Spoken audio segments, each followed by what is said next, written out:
قال الله تبارك وتعالى في سورة النساء: أعوذ بالله من الشيطان الرجيم واعبدوا الله ولا تشركوا به شيئا وبالوالدين إحسانا وبذي القربى واليتامى والمساكين والجار ذي القربى والجار الجنب والصاحب بالجنب وابن السبيل وما ملكت أيمانكم. حاضرین گرامی،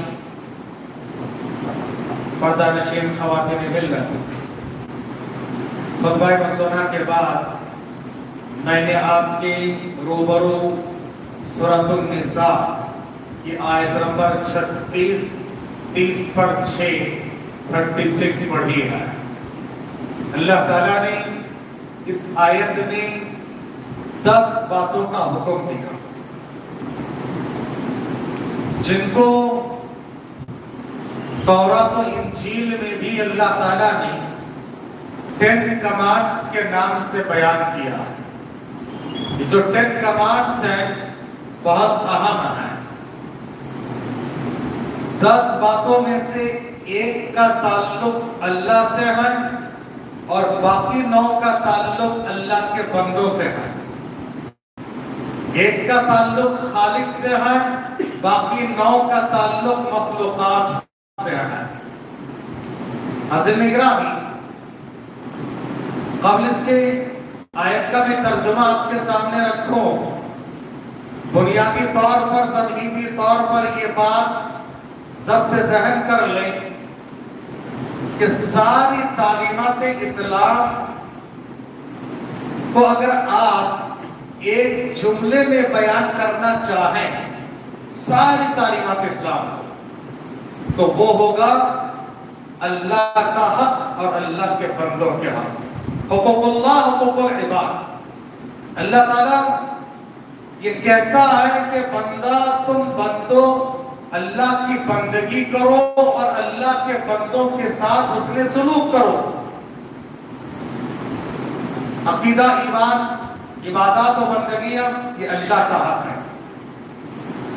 باقی اولاد والدین کے حقوق، پڑوسی کے حقوق، ہمسائے کے حقوق، استاد اور طالب کے حقوق، پڑوس کے ساتھ اچھے سلوک کرنا، حاکم محکوم کے حقوق، ایک دوسرے کے ساتھ میاں بیوی کے حقوق، چھوٹے بڑوں کے حقوق، سارے کے سارے حقوق، احکام اور مسائل کا تعلق اللہ کے مخلوقات سے ہے. یہاں تک کہ اسلام نے چرندے، پرندے، درندے، فضا، کائنات، ماحول، جنات، انسان، ہر ایک کے حقوق بیان فرمائے ہیں. اللہ تعالیٰ نے یہ بھی کہا کہ دیکھو یہ آسمان اور زمین کے بھی حقوق ہے، ان درختوں کے بھی حقوق ہے، جانوروں کے بھی حقوق ہے، انسانوں کے بھی حقوق ہے، جنات کے حقوق ہے، حجر و شجر کے بھی حقوق ہے. خواہ میں کسی پر ظلم نہ کرو، کسی کا حق نہ مانو. اور اگر ساری تعلیمات اسلام کو ایک لفظ میں بیان کرنا چاہے تو وہ ہوگا عدل. عدل، انصاف. اللہ کے ساتھ عدل کرو، اللہ کے بندوں کے ساتھ عدل کرو. اللہ تعالیٰ کے ساتھ عدل یہ ہے کہ اللہ کا حق ادا کیا جائے، اور اللہ کا ایک ہی حق ہے اور وہ حق ہے اللہ کی عبادت و بندگی ہو. اللہ تعالیٰ کا ایک ہی حق رکھتا ہے اور وہ ہے اللہ کی عبادت و بندگی ہو. اللہ کی عبادت کو توحید کہا جاتا ہے اور توحید سب سے بڑا انصاف ہے، عدل ہے. اور اس کے مخالف شرک کو کہا کہ سب سے بڑا ظلم ہے. اللہ تعالیٰ نے لقمان علیہ السلام کے واقعے کو بیان کرتے ہوئے ان کی زبانی یہ بیان فرمایا. لقمان حکیم نے اپنے بیٹے کو نصیحت کرتے ہوئے کہا: یا بنیا لا تشرک باللہ ان الشرک لظلم عظیم.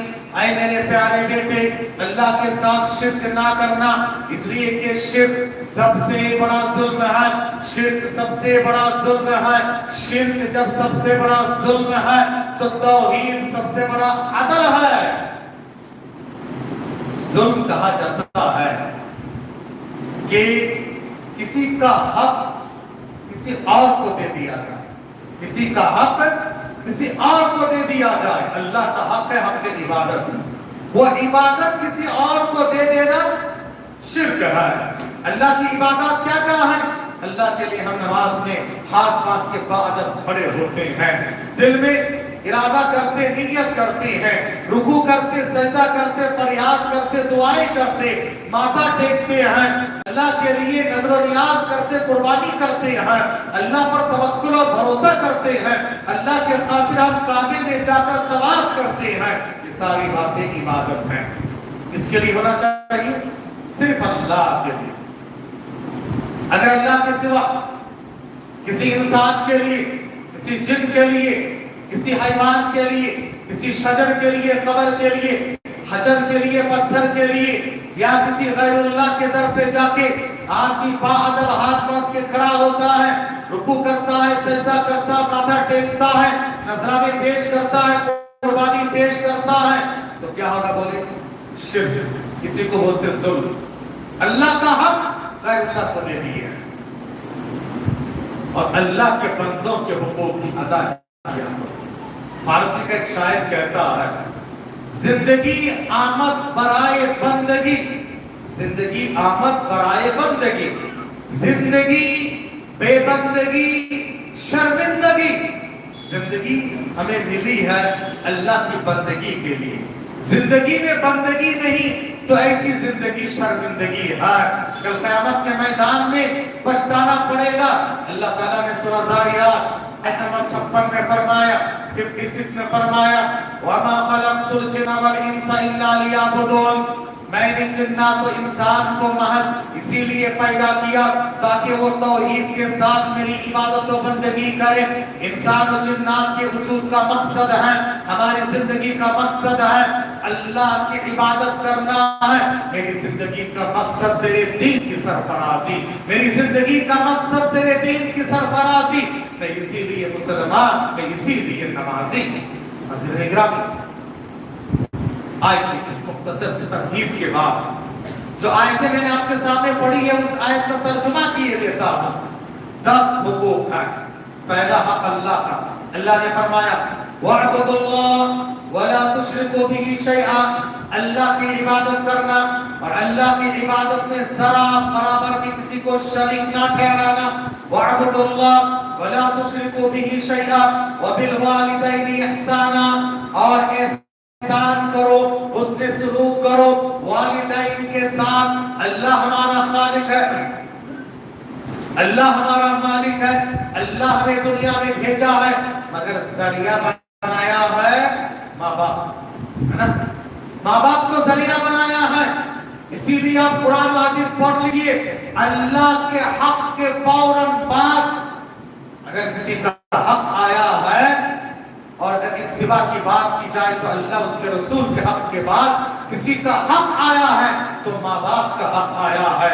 یہاں پر بھی اللہ نے اللہ کے حق کے بعد فوراً وَبِالْوَالِدَيْنِ إِحْسَانًا کہا. وَاعْبُدُوا اللَّهَ وَلَا تُشْرِكُوا بِهِ شَيْئًا وَبِالْوَالِدَيْنِ إِحْسَانًا. آپ سورہ بنی اسرائیل پڑھیں, اللہ نے اس میں فرمایا وَقَضَىٰ رَبُّكَ أَلَّا تَعْبُدُوا إِلَّا إِيَّاهُ وَبِالْوَالِدَيْنِ إِحْسَانًا. تمہارے رب نے یہ فیصلہ سنا دیا کہ اللہ کی عبادت کے سوا کسی اور کی عبادت نہ کرنا اور والدین کے ساتھ حسن سلوک کرنا. وَبِالْوَالِدَيْنِ إِحْسَانًا. اور حسن سلوک بھی کیسے ہونا چاہیے؟ کہا کہ دیکھو, جب تم میں سے کوئی ایک یا ان میں سے کوئی دونوں یا کوئی ایک بڑھاپے میں پہنچ جائے, بڑھاپا یہ بچپنے کی طرف لے کر جاتا ہے. اللہ تعالیٰ نے فرمایا وَاللَّهُ أَخْرَجَكُم مِّن بُطُونِ أُمَّهَاتِكُمْ لَا تَعْلَمُونَ شَيْئًا. اللہ نے تمہارے ماؤں کے پیٹ سے تم کو نکالا, تم کچھ نہیں جانتے تھے اور اللہ نے تمہیں علم دیا, ہنر دیا, طاقت دی, قوت دی, جوانی دی, علم و ہنر دیا, دولت دیا, آل و اولاد دیا. سب کچھ دینے کے بعد اب بڑھاپے کی طرف چلے جاتے ہو. لِكَيْ لَا يَعْلَمَ مِن بَعْدِ عِلْمٍ شَيْئًا. علم کے بعد اب لا علم ہو جاتا ہے. بچوں کی طرح حرکتیں کرنے لگتے ہیں, بچپنے کی طرف لوٹ کے جاتے ہیں, جسم بڑا رہتا ہے لیکن یاد رکھو دماغ بچوں کی طرح ہو جاتا ہے. ہمیں ایسی حالت میں اپنے بچپن کو یاد کرنا ہے. کبھی بوڑھے والدین